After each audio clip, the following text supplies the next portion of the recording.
Hello, everyone. Thank you for attending today's webinar. It's 2022, Why and What Do You Need to Know About 6G? Presented by Qualcomm. I'm Andrea Anderson, and I'll be moderating this webinar.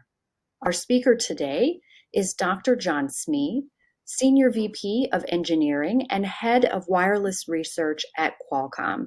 You can read his full bio on the left side of your window by selecting the Speakers tab. Just a few technical notes before we begin.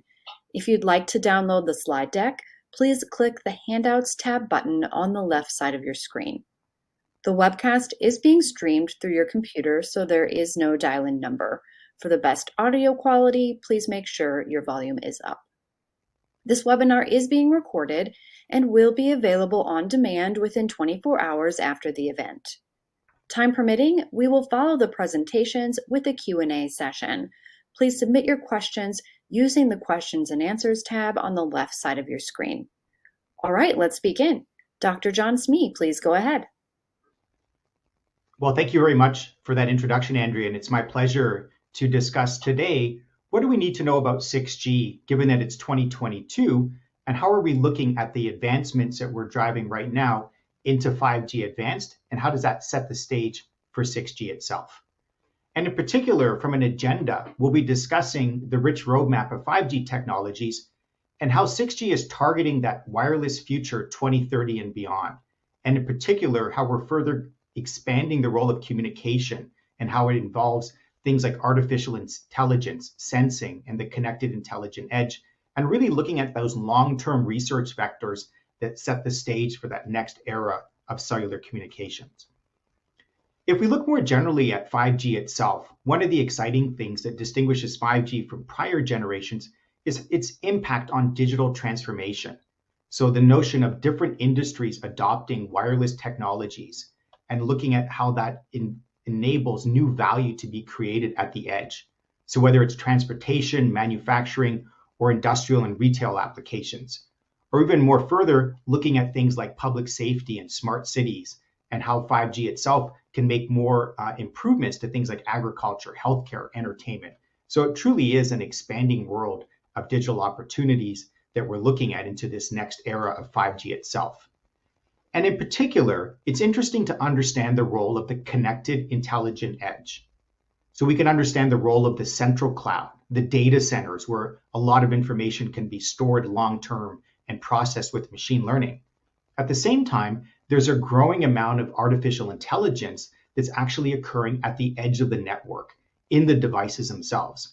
And this is partly because of things like privacy, reliability, the need for certain low latency applications, and even efficient use of network bandwidth.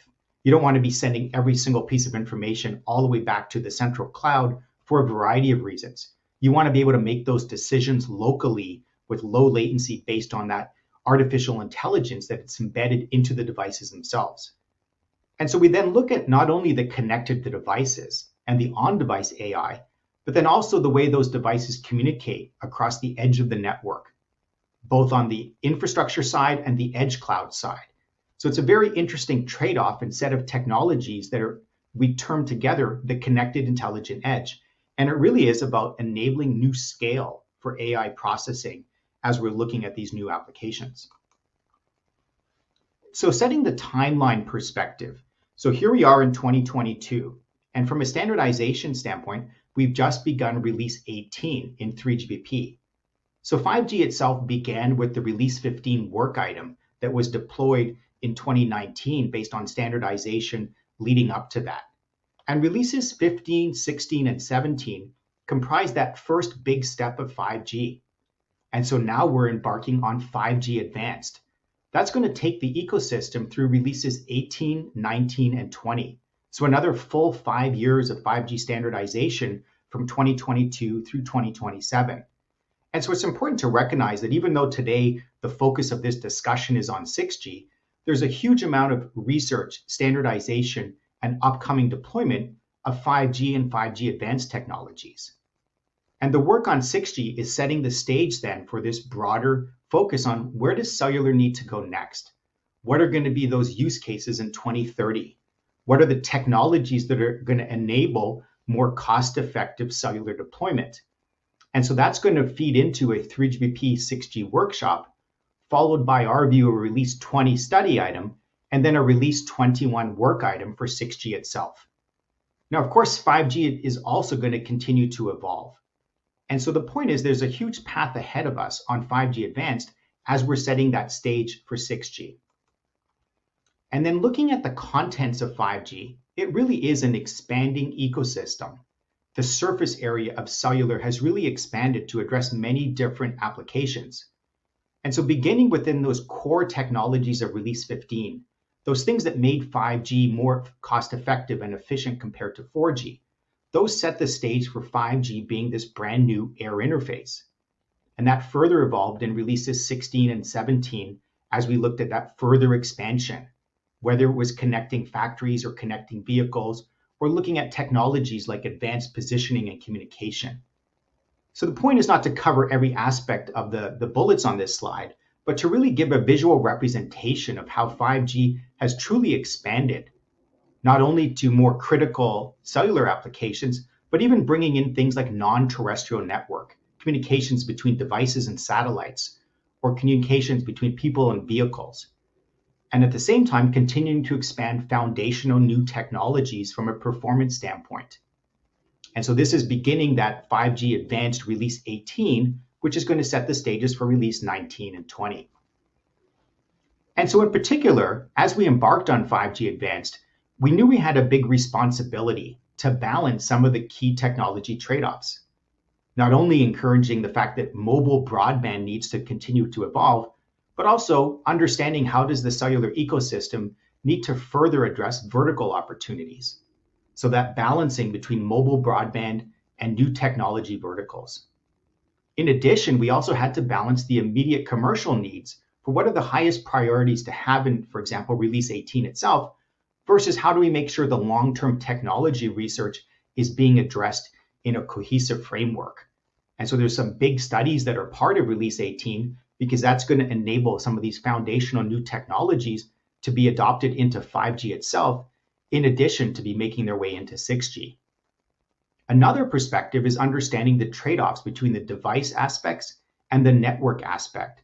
So not only are networks evolving to be more cost efficient and power efficient and spectrally efficient, but also new device types in terms of their ability to have better coverage, better data rate performance, better power and energy efficiency.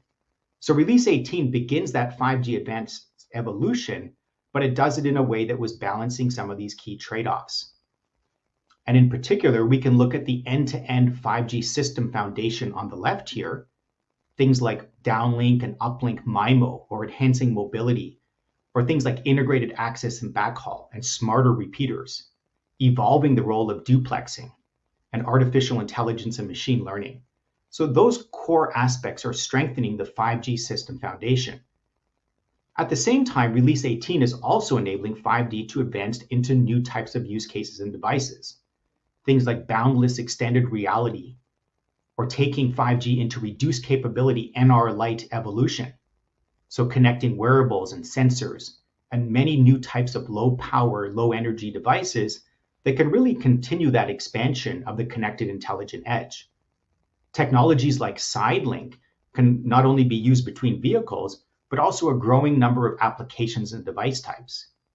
Technologies like positioning are also expanding, given the fact that the 5G radio waves are a very effective way of enabling position, location, and sensing.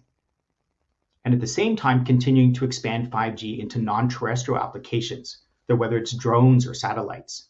So there's a lot of interesting aspects that are part of that 5G evolution, and these are setting the stage for that longer-term perspective into 6G. So if we look at what are some of the key market trends and technology drivers, it's that core technology advancement, the environmental and societal sustainability, that focus globally on making sure that these ecosystems are continuing to cost effectively connect people and new industries, but do it in a way that there's a significant impact to across all of these regions. And at the same time, enhancing user experiences. So not only commercial adoption of consumer applications, but also looking at how is these technologies that are part of 6G going to extend the way people are looking at physical experiences in this merging physical digital virtual world. One other aspect is to understand that there is fundamental improvements still ongoing in these core technologies. So whether it's advanced RF techniques or even things like compute topology, what is happening and where it's happening on a set of new types of devices and network architectures. Technologies like machine learning and AI can be brought to bear much more foundationally in 6G than they were in the 5G era that started in the research stage more than 10 years ago and then made its way into releases 15, 16, and 17. And at the same time, some of these core themes like disaggregation of network architecture, those themes are going to continue into the 6G era, and so that can be adopted more foundationally. And then things like perception and human interfaces and inference.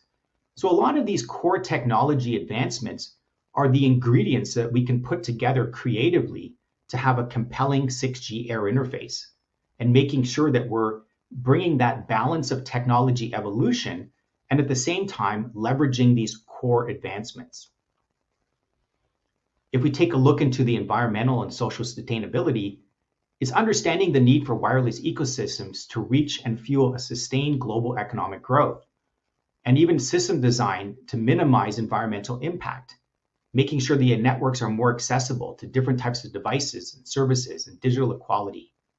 So this aspect is a global reality that we're seeing as we're discussing 5G and 6G technologies in many different markets and regions around the world.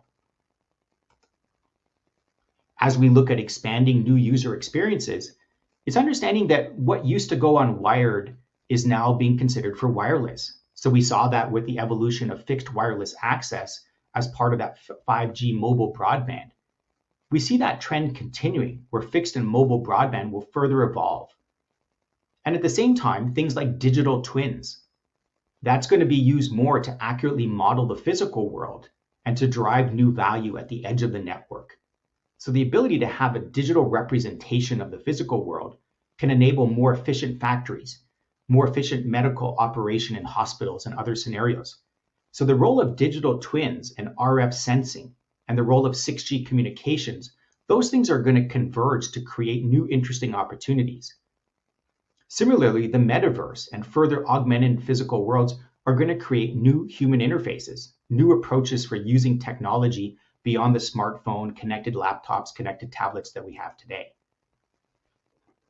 So then if we look at these next level experiences, what are the innovation that we need to bring for this new era of the connected intelligent edge? We look longer term at critical services, collaborative robots, even things like holograms. Where is that technology going to be in 2030, even in 2035 and 2040? So it's important to understand that just as 5G is addressing the era from 2020 to 2030, 6G is addressing the era from 2030 into 2040. This requires us to take a long-term view of where the technology is today, where the applications are today, and where these applications are heading in the next 10 to 15 years. So if we understand the role of smart hospitals or augmented and virtual reality, or even things like wireless sensors, all of these technologies are evolving on their own paths. And at the same time, we're looking at how to put them together to be served more effectively in an overall air interface design, in an overall core network design for new types of services. And the other thing to keep in mind is as we're designing 6G, it's not about perfectly predicting the future. It's also about making sure we're designing the system to be scalable so that it can address some of these future unknown use cases. And so we try to take an expansive view early so that we can understand these different trade-offs and make sure that the 6G system can address a wide variety of use cases as cost effectively as possible. So then we begin the engineering work of slicing and dicing the 6G requirements, these new services, whether it's in immersive platforms, next generation broadband, pervasive access, things like spatial perception and real-time control. So these are going to grow from the broader 5G triangle. Some of you may recall that 5G itself focused on three foundational vertices: mobile broadband, mission critical, and massive IoT. Now, of course, a lot of the different use cases lived within the vertexes of this triangle. And so this expansive view as we go from 5G into 6G is about making sure that we're designing a smarter wireless platform to support these enhanced services and new use cases, and combining both evolutionary and revolutionary dimensions. So things like spatial perception and more immersive platforms, and a focus on societal sustainability, those new vectors combined with the core evolution of 5G is what enables us to view unique perspectives on 6G itself. So then these services translate into capabilities. So whether it's how we're looking at artificial intelligence and compute, or system resiliency, or integrated sensing, and combining that with green networks and new communication approaches. And then this view of these new capabilities allows us to understand how are we going to measure ourselves to make sure that we are designing a very effective 6G system.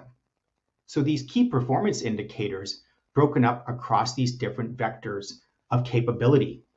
So whether it's capacity, data rate, mobility, and coverage, well, these were the sort of key vectors that we were looking at even in the days of 3G. Further expansion into AI and compute, we then look at inference accuracy, model transfer latency, the AI service round trip time, even the compute capacity. Understanding the intertwined roles of communications and compute also helps us understand, are we delivering a communication system for the compute topologies of tomorrow? When we look at system resiliency, it's also understanding from a security standpoint, confidentiality standpoint. Are we able to detect, resolve, and contain certain aspects? The role of integrated sensing is interesting because it's moving from the communication aspect. 6G is not just going to be about moving bits around cost effectively at the edge of the network. It's also going to be about leveraging the spectrum for new types of sensing applications. When we're looking at the range of sensing solutions, the accuracy, the resolution, the latency, the confidence level. And in addition, focusing on the green network aspect, so the energy efficiency, the overall battery requirements, and the carbon neutrality. So 6G really will be designed to meet these traditional communication requirements as well as KPIs for new sorts of capabilities. And in putting this together then across the different pervasive access, spatial perception, real-time control, it's about bringing together a broad view across new types of devices, new types of experiences, and leveraging those capabilities. So this is the broad view with which we're approaching 6G. And it's one of those things then, what are those core vectors that enable this? As we've looked at connecting new types of devices into new scenarios, it's about understanding there's a lot of foundational research ongoing. Our collaborations with academia as a company is one example of that, where there continues to be a lot of foundational research going on globally. And it's something where that investment into new types of artificial intelligence, new usage of spectrum bands, new scalable network architectures, continuing to evolve the air interface, and designing new forms of communications resiliency. So these core 6 vectors are examples of how we're slicing and dicing the technology challenge that's in front of us.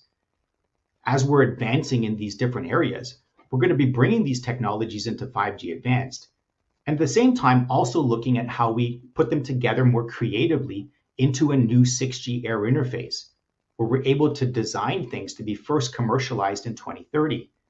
So that means we can make different assumptions on the compute paradigms, on the RF power consumption, on the ability to use new frequency bands, or even we project forward the role of edge compute and how that enables new merging of physical, digital, virtual worlds. So designing for that 6G era is then about combining these core research vectors with different types of challenges that are going to be, how do we meet the capabilities? How do we enable these new services? So let's look at one of those examples right now. So artificial intelligence. So there's no doubt that advancements in AI can make wireless better. We can have efficient implementations on the device side, efficient implementations on the network side. And that leads to more efficient resource utilization, better levels of performance, better battery life, etc. And at the same time, AI itself can be made better by cellular evolution. So more responsive user experiences, better ways to be learning throughout the life cycle of different types of devices. And even how are we looking at the flexibility for distributed functionality with on-device intelligence assisted by the cloud? So this interplay between 5G making AI better and AI making 5G better is one of those different paradigms that enables us to really look more creatively at artificial intelligence and the foundational role it can play into a 6G system. So just like we can bring the overlay AI ML into 5G itself, both on the network side and on the device side. So you can have independent operation where machine learning is leveraged on different parts of the network and different parts of the devices. So we can have proprietary machine learning procedures. This can include model development and management, and even ways of looking at standardized data collection as the inputs to this training. As part of 5G Advanced and this Release 18 work that's just beginning, there's a big new focus on bringing artificial intelligence into the air interface to make sure the device and cloud can work together for the best functionality, for a coordinated operation between the device side and the network side, and even to look at new standardized machine learning procedures for model development and management. So that cross-node artificial intelligence and machine learning is going to be a key part of 5G Advanced. As we look longer term at 6G, it's about a native AI and ML. How are we going to bring artificial intelligence more natively into the 6G design to make sure machine learning can operate more autonomously between the device and the network across protocols and layers, and even integrated machine learning procedures to train performance and adapt to different environments, and to fuse data for more integrated and dynamic machine learning. So this design of 5G and design of artificial intelligence and machine learning, bringing that from the 5G Advanced era into the 6G era is one of our core research vectors. Similarly, when we look at spectrum, it's about understanding the continued evolution of how wireless systems adopt and use spectrum. So whether it was beginning with the 2G era of low bands, moving into mid bands in 3G, 4G, and 5G, what's exciting is that 5G also brought us millimeter wave spectrum, bands like 26 gigahertz and 28 gigahertz, 37 gigahertz, and 57 to 71 gigahertz. So the ability to design for low, mid, and millimeter wave bands was a core part of 5G. Well, as we look at 6G, it's about further expanding that view, looking at new spectrum like the upper mid bands, and even research into sub-terahertz band, and understanding that we can design these systems not only for licensed spectrum where it's exclusively used by an operator, but also for unlicensed spectrum and shared spectrum paradigms. So 6G system is really going to target all types of spectrum and bands to make sure we have the most economical use of spectrum to meet as many of the use cases and requirements as possible. One key example of that is designing for the upper mid band, bands between 7 and 24 gigahertz, such as 10 to 15 gigahertz as an example. Well, this will enable us to deliver new capacity for wide area broadband. And it's also going to enable new use cases like scalable outdoor augmented virtual reality in a wide area through wider bandwidth availability, and even high resolution RF sensing for new use cases. Well, as we're designing this upper mid band, bands between 10 and 15 gigahertz, we can also co-site those deployments with the existing sub 7 gigahertz deployments. So we can have a cost-effective addition on the network side to bring this new spectrum into these applications. If we look at the core technologies underlying millimeter wave, those are interesting new things that enabled 5G to deliver huge amount of capacity, huge amounts of data rate and user experience. That 5G millimeter wave is going to continue to evolve. Things like coverage, beam management, device size and power, making things robust and further evolving topology. That's going to continue to expand during 5G Advanced and make its way into 6G as well. So that key focus on millimeter wave technologies was really exciting to be enabling to bring that into the ecosystem as part of 5G. And then those investments are absolutely going to continue driving new enhancements into the core capabilities of 5G millimeter wave. It's a huge amount of spectrum that can be brought into these different applications. And hence this focus on making sure that we're driving each of these 5 vectors forward as we're looking at what can we make better even today going into the future. So then looking even longer term, what are some other frequency bands being considered? Think of things like sub-terahertz, bands like 140 gigahertz. So these are not wide area technologies, but it's really understanding how can it be used across different use cases. Even the feasibility of the, for example, wireless front haul, point-to-point communication, using in a data center or fiber to the home. So this investigation into these new spectrum bands is part of every generational exchange as we move from 4G to 5G and 5G to 6G. So a lot of interesting propagation research, understanding the role of intelligent beamforming, overcoming indoor path loss, penetration loss, foliage loss. How do we make sure we're designing the system and having early prototype to understand where is form factor going to go? How low can we push the power consumption? And what are the different requirements to deliver effective solutions? So sub-terahertz is an interesting research vector as we head from 5G into 6G. So putting it together, then it's also about understanding, well, how is spectrum used across the overall system? The evolution to licensed spectrum and sharing for efficient flexibility and user experience. So unlocking new spectrum, we can consider then different ways of sharing spectrum, coordinating spectrum. One of the interesting things is many spectrum bands are already used. So how do we effectively share between different types of systems? How can we leverage O-RAN, the architectures for disaggregation, to have cost-effective deployments? And even bringing together artificial intelligence and machine learning that can combine very well with the role of spectrum sharing to make sure we're using spectrum as efficiently as possible, leveraging that smart learning on both sides of the network. Turning to the use case side, augmented and virtual reality are going to continue to advance, whether it's for enterprise or consumer applications. The role of digital twins to model complex physical worlds. The role of spatial compute to have more immersive interaction with 3D content. So all of this is going to require a huge increase in network capacity, high data rates, and usage of multiple frequency bands. So it's one of the reasons that not only is 5G going to deliver a huge amount of augmented and virtual reality, but it continues to be a key use case fueling us into 2030 and beyond. So 6G itself is going to take that next step forward in bringing capacity, coverage, and data rates into these different types of digital twin environments. On the compute side, it's also important to understand that the protocols are going to evolve to enable more distributed compute architectures. So not only having compute, for example, within a laptop or within a device or at the edge of the network or on glasses for smart RF sensing, but then also how is compute shared? How can we dynamically distribute the workloads to deliver low power and low latency and incorporate end-to-end quality of service and session handling? So a large amount of interesting use cases and technologies are then evolved in this supportive distributed compute. Whether it's understanding scenes and 3D graphics rendering, eye tracking, facial expression, hand tracking, and putting that together with a communications fabric of how do we exchange the information across these types of devices?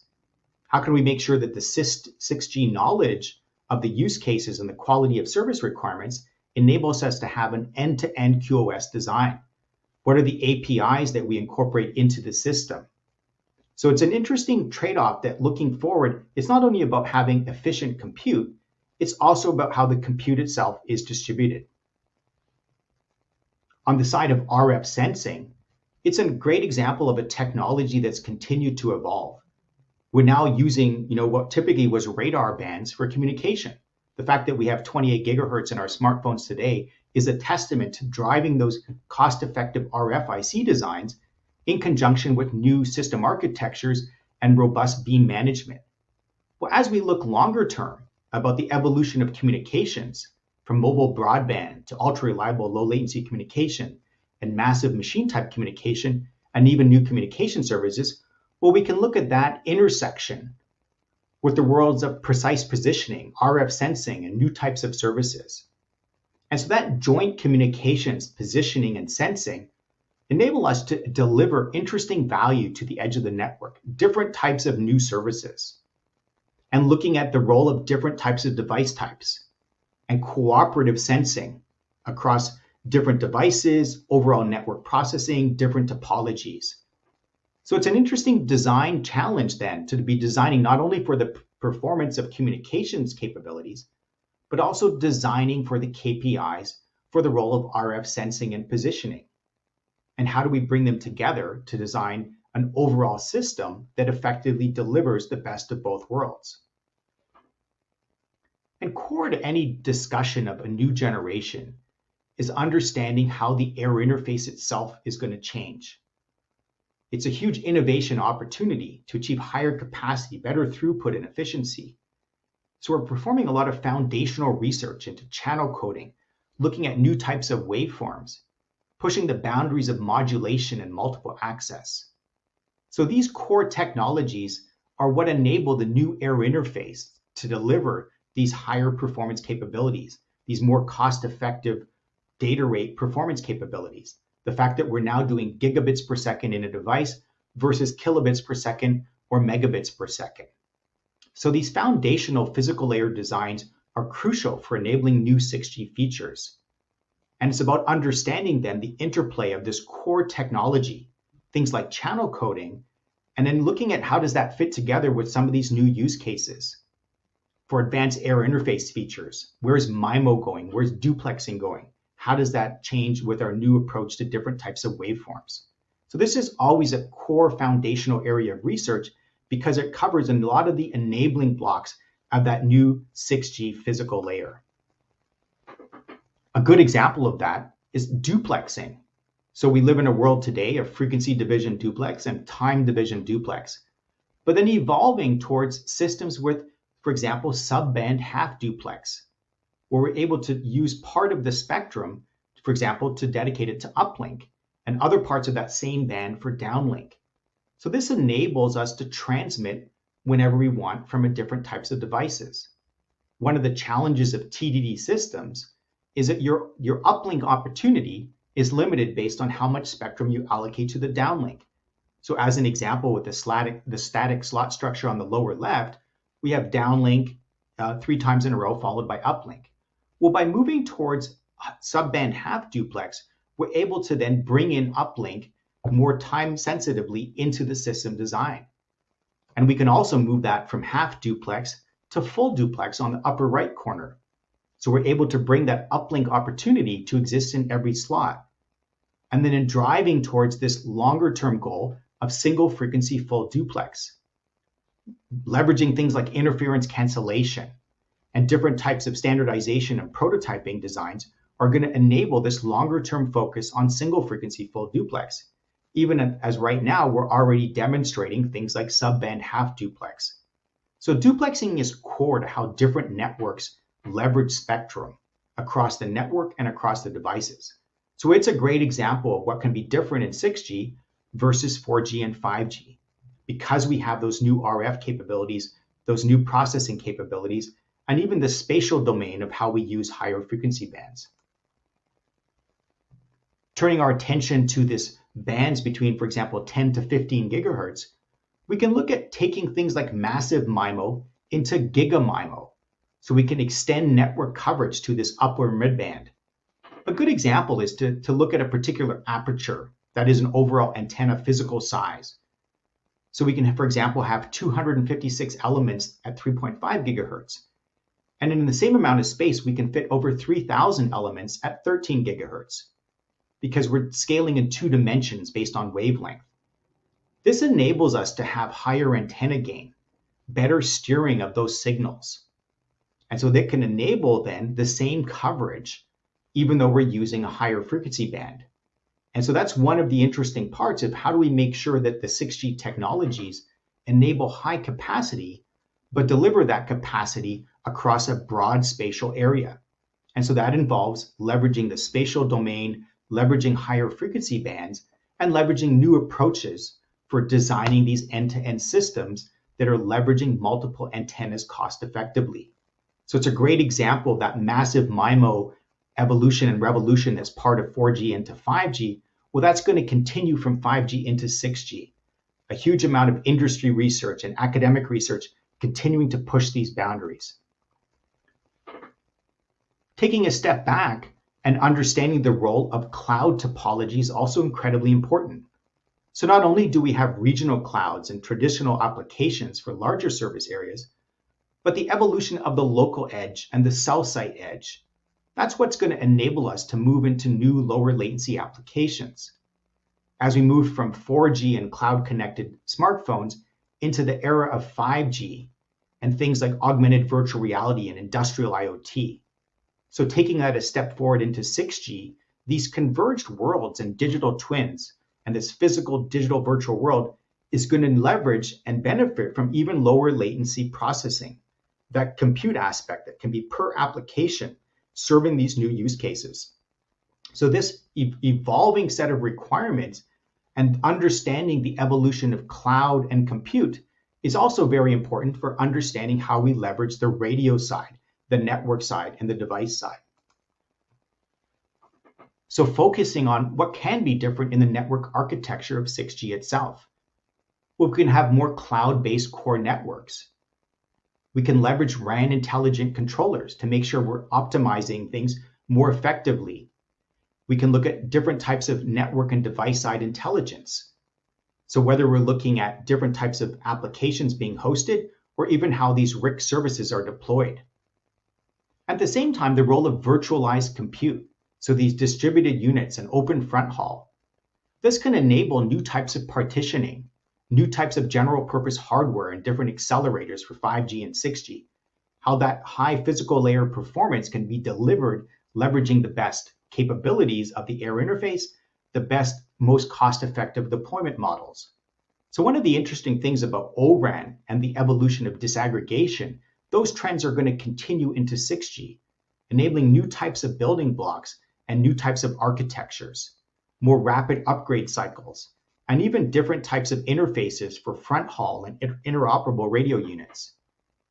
And then when we put this together with our approach to frequency bands, not only are we going to be able to upgrade 5G into 6G, new types of technologies in existing bands, we're also going to design 6G natively for new types of spectrum bands. So how we look at evolving radio architectures, evolving RU deployments, and then evolving compute topologies on this virtualization and disaggregation. These network technologies are going to continue and be foundational, differencing how we look at 6G versus 5G. Another important perspective is topology. So not only macro cells serving large areas with outdoor users, but then also looking at the role of smaller cells, integrated access and backhaul, vehicles that can operate as repeaters, and even distributed architectures, where we're bringing massive MIMO with distributed multi-coordinated reception points. Looking at the area of repeaters. So not only can you have a simple repeater that's an RF repeater, but you can also start having more and more intelligence within the repeater itself. So the interaction between the repeater and the device and the repeater and the network can better serve new use cases and applications to cost effectively extend that coverage. New technologies like intelligent surfaces and reconfigurable intelligent surfaces are also really exciting. They enable new ways of controlling propagation, and some of them can even be passive in terms of the energy consumption. So we look at that overall evolution of topology across macro cells, picocells, smaller cells, the evolution of front haul, back haul, and repeaters, the role of roadside units and integration with Wi-Fi. So all of these things fit together in a different way for each generation.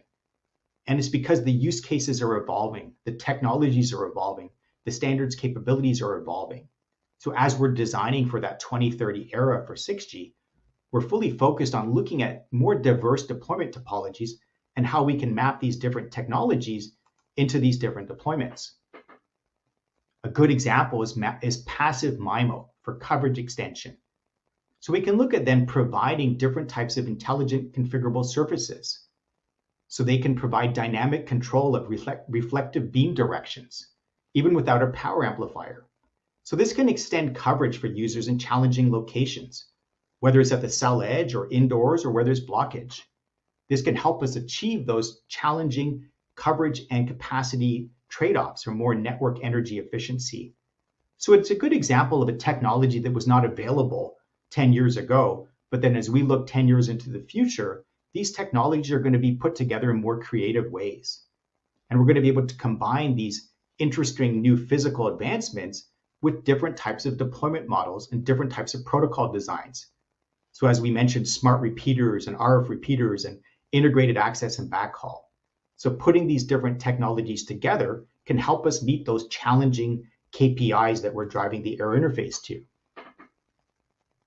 Looking at the role of non-terrestrial communication. So we began obviously in release 15 focused on terrestrial communication. And a study in release 16 expanded 5G NR to NTN, or non-terrestrial networks. And that resulted in release 17 having a work item that enabled the 5G itself to be used for communication between devices and satellites.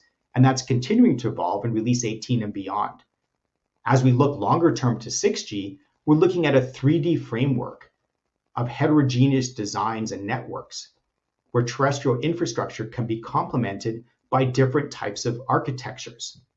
So not only geosatellites and meosatellites, but also the role of LEO and HAPS and UAVs. So this is an exciting area as we look at how spectrum is used, at how applications evolve, and how we can put together creative system designs. Another important area is the notion of resiliency. So the 6G security and privacy. How can we do a better job of delivering that, building on the proven solid foundation of 4G and 5G? So different types of data security and privacy research topics. How do we look at encryption and zero knowledge proof of data identity and privacy? Or the role of artificial intelligence and machine learning and federated learning, putting these things together. If we look at secure communication, not only physical and MAC layer security, but also the role of ultra secure communication and encryption, jamming resiliency. If we look at that time frame from 2030 to 2040, you can recognize that it's important to design for post-quantum cryptography to make sure that the system and the devices that are getting deployed will be resilient against those quantum computers that can come in the future. And then even looking at new approaches for key generation and key distribution. So secure communication and data security and privacy are both very important vectors. At the same time, continuing to focus on identity and device management. So whether that's for privacy or multifaceted trust, or even looking at subscription authentication, what are new approaches for device onboarding and the ownership structure and management, the attestation, the multi-factor continuous authentication, the evolving role of electronic IDs. So what's interesting then is that overall platform security and looking at these longer term disruptive vectors, putting that together to make sure that the 6G system can deliver communications and capabilities into these future applications. So it requires us to look end to end across different types of technologies, including where the overall security ecosystem is going, understanding the role of blockchain and Web 3.0, the role of confidential computing, and looking at how does that intersect with the world 2030 into 2040.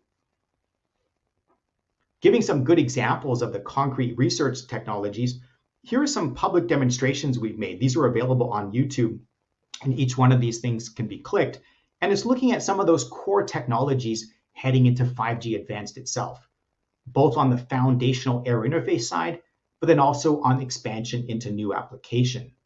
It's important to understand then that that 5G Advanced evolution that we're just embarking on in 2022 is going to set that stage for 6G, which we expect to occur in 2030.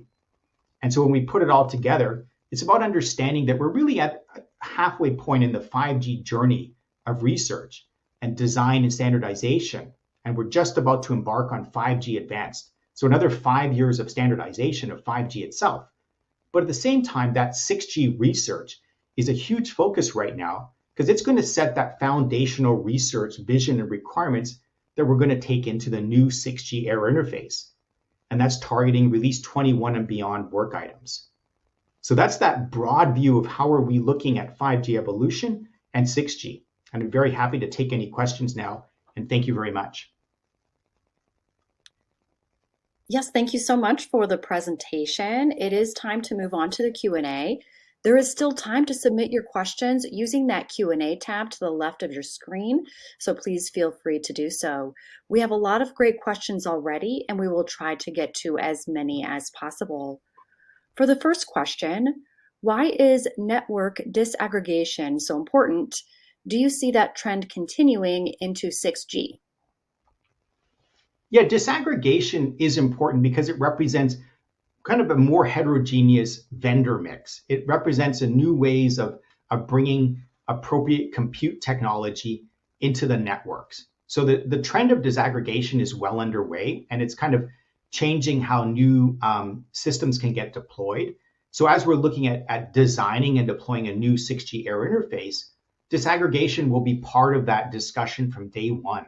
So it'll be a more cloud native, a kind of disaggregated native design. So I do absolutely see that trend continuing because it represents cost-effective deployment models, and it also kind of a very efficient usage of compute resources and hardware accelerators and some of this new virtualization software technology that's changing many different ecosystems beyond cellular. All right, next question. How can 6G deployments improve, and what role will 5G play in the 6G deployment? Yeah, I think one way to answer that is to understand that when there's a new G, kind of no one rips out the old G, right? The existing deployments exist. Now they can continue to evolve. So 6G will be added on top of 5G in the sense that the 5G devices are going to continue to exist in the field. At the same time, 6G technologies will be added into the network using new frequency bands. But we're also going to design 6G to work in existing bands. So 5G and 6G will have a very healthy interaction with each other. So 6G can be added on top of 5G, and not only will we have 6G, 5G, multi-mode devices, but we'll also have that ability for those 5G devices to live on. So some of these 5G technologies that are getting deployed today, well, they're going to exist for a long time. If we look at things like IoT and connected automobiles, those are going to be existing, leveraging 5G into the foreseeable future. And so because of that, we're designing 6G to make sure it can then be that next step on top of 5G and that they will work well together. All right, another question. When we refer to AI models applied on the edge, do they reside on device memory or G Node B? Thanks. Yeah, and the answer is they can reside on both. And so if we look at the role of artificial intelligence and neural networks in design, that's one of the exciting areas of research that's emerged, in the last 15 years in general, in technology and academia, and how ML is applied to many different applications. So what's exciting about AI and wireless is how do we look at then the training, the understanding, the better matching to the physical environment, the better matching for a given, KPI for a particular quality of service. So that will require, there to be on-device artificial intelligence and at the same time, intelligent network design. And so AI models will exist both on the device and at the network. All right, another question. Will Giga MIMO result in a bigger form factor for the radio? Massive MIMO radios are bulky already. Yeah, so the point of GigaMIMO is that it enables us to not increase the form factor. So we're able to live within that same footprint and actually deliver more antenna elements. So an interesting point of how we look at, higher frequency means lower wavelength. And that antenna separation is typically based on, the wavelength, whether it's a fraction of a wavelength, whether it's lambda over 2 or some other fraction. And so the ability as we move to higher bands, like between 10 and 15 gigahertz, then we'll be able to live within that same form factor of legacy radios, and at the same time bring in new higher levels of performance. All right, another question. For spectrum, is upper mid-band 7 to 24 gigahertz only for 6G, or will it also be part of 5G advanced? So there's no direct mapping exactly between the frequency and the generations. It's our perspective that if we look at the 2030 era of 6G, that globally a lot of this spectrum and the allocation and usage of that spectrum aligns very well with that 2030 6G timeline. So in our view, it's a very effective spectrum for 6G, and we see that view being quite common, globally across the full ecosystem. Here is the next question. What is your projection of the first year that 6G development activities with OEM customers will happen? Would this be in the year 2027 or prior to or after that?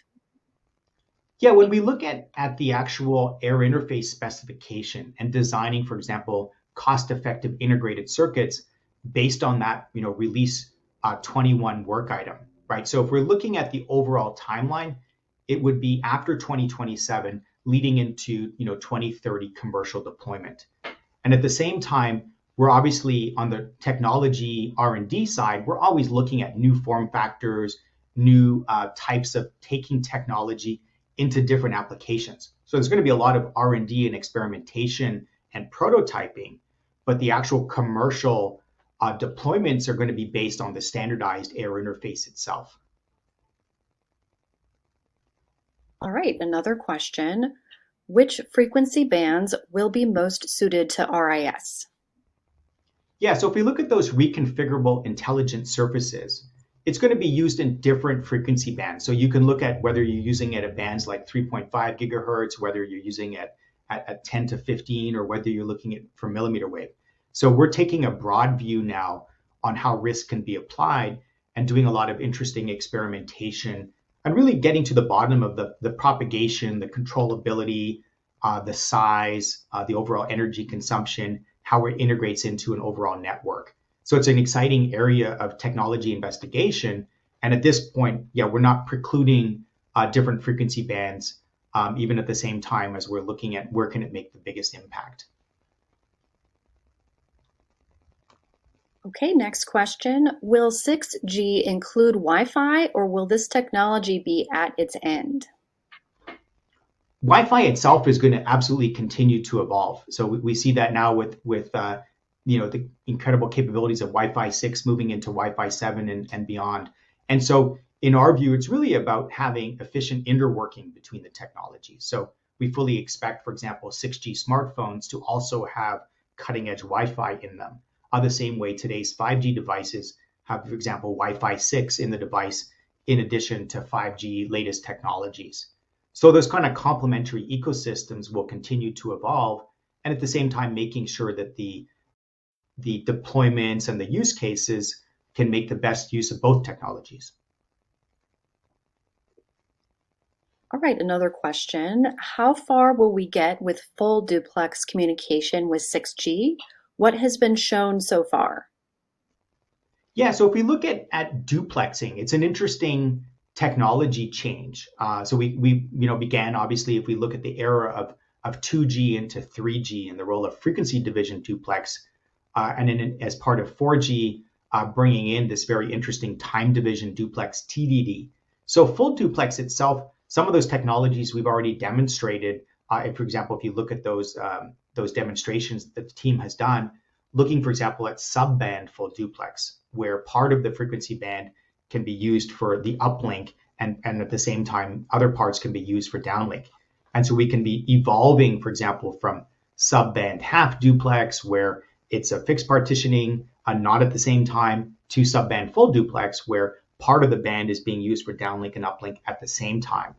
And so it's a really important area of continued evolution because it represents not only how do we use spectrum, but then also how does spectrum usage map to latency and different requirements.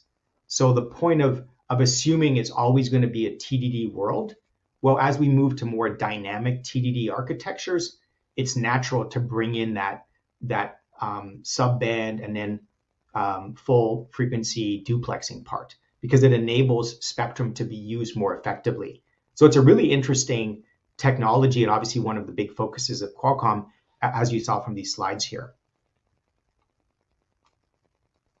Another question, how will 6G get access to lower spectrum bands? When and what should regulators focus on to make sure there is enough spectrum for 6G? Yeah, what's really important is that the role of spectrum and the role it plays in, for example, economic creation of activity. What's really exciting is even the 5G era we're living in now, where getting that spectrum allocated can enable a large number of different use cases. So whether you're connecting smart cities, factories, you know, bridging the digital divide with more cost-effective mobile broadband. So for lower spectrum bands, we do expect 5G and 6G to coexist, and we expect some sort of dynamic spectrum sharing between 5G and 6G in some of those lowest bands. And at the same time, there's always an effort as part of WRC when we're looking globally at spectrum and the allocation of spectrum bands to identify some of these lower bands. So the higher generations, the new generations, obviously even in 5G, we identified low spectrum bands, mid spectrum bands, and high spectrum bands. So that global approach is going to continue into 6G, where we look at low, mid, and high, and then finding that spectrum that can be reallocated from an existing application and doing very careful coexistence studies. How does dynamic spectrum sharing look for 5G to 6G migration, or there be something else? Well, dynamic spectrum sharing, what's interesting is if you look at the evolution from 4G into 5G, where there was, 5G dynamic spectrum sharing on existing 4G spectrum. Now, the point is that 5G itself is designed more flexibly than 4G was. So when 5G was originally designed and standardized as part of Release 15, then we made sure that it was a very scalable system. It was very light in the protocol sense. That is, for example, a base station is transmitting less common repeated signals in 5G than it was in 4G. So there's lower spectral occupancy if there's not traffic. So the 5G system is lighter in a spectral occupancy sense. So what that means is that as we design 6G, the coexistence of 5G and 6G and the dynamic spectrum sharing will be more efficient between 5G and 6G than it was between 4G and 5G. So the point to the question that I'm answering here is that, yeah, 5G and 6G, will have dynamic spectrum sharing in my view, and it will be something that we'll design to be more efficient. At the same time, we'll obviously look at, the clean slate 6G designs for new frequency bands and the best way to have an overall new air interface. So how do you envision side-link technology connectivity between UEs securely direct connected UE to UE? Or will it be used more as a generic pass-through link, or can they equally evolve in both models or formats? Yeah, I would say they will evolve in both. So we do view what's exciting about SideLink is it kind of opens a framework, not only for communication, for example, what we term V2X or V2V. So originally Release 16 was designed with that automotive use case in mind for vehicle-to-vehicle communication. Well, SideLink itself is already expanding into new applications and use cases. So when we look longer term at 6G and how we're designing the system, having that effective device-to-device communication that can be secure using that spectrum and in a way where it's done effectively, we do view that as an important use case because it does open up interesting critical communications applications. It also enables new scenarios where the relay from the device itself, the device can relay the network signal to new types of devices. So device, like from network to device to a different device, can be done over SideLink.